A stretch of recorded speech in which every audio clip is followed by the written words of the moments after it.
उल्हासनगर येथील एका सोन्याच्या दुकानात काम करणाऱ्या व्यक्तीने आर्थिक अडचणीतून टोकाचे पाऊल उचलले.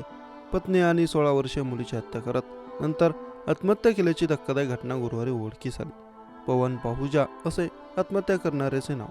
6 महिन्यांपूर्वी झालेल्या धाकट्या मुलाचा मृत्यू आणि व्यवसायातील आर्थिक अडचणी यातून पाहुजाने आत्महत्या केल्याचा प्राथमिक अंदाज आहे.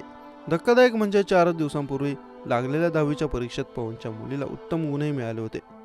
उल्हासनगरमधील कॅम्प नंबर 1 येथील झुलेलाल मंदिर रोडजवळ हर्षा कॉटेज या बिल्डिंगमधील 3ऱ्या मजल्यावर पवन हे आपल्या भावांच्या कुटुंबासह तसेच पत्नी नेहा आणि 16 वर्षांची मुलगी रोशनी यांच्यासोबत राहत होता.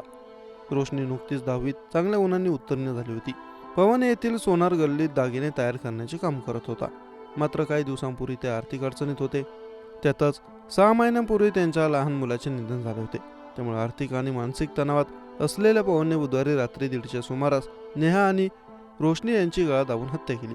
आपण केलेल्या कृत्याचा पश्चाताप झाल्यानंतर पवन यांनी एक व्हिडिओ तयार करत स्वतः देखील गळफास येऊन आत्महत्या केली, अशी माहिती पोलीस उपायुक्त सचिन गोरे यांनी दिली. गुरुवारी सकाळी याबाबत त्यांचे मोठे बंधू यांना याबाबत कळताच त्यांनी याबाबत पोलिसांना माहिती दिली.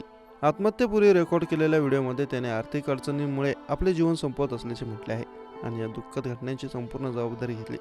या घटनेसाठी इतर कोणालाही दोष देऊ नका असे आवाहन त्यांनी केलं.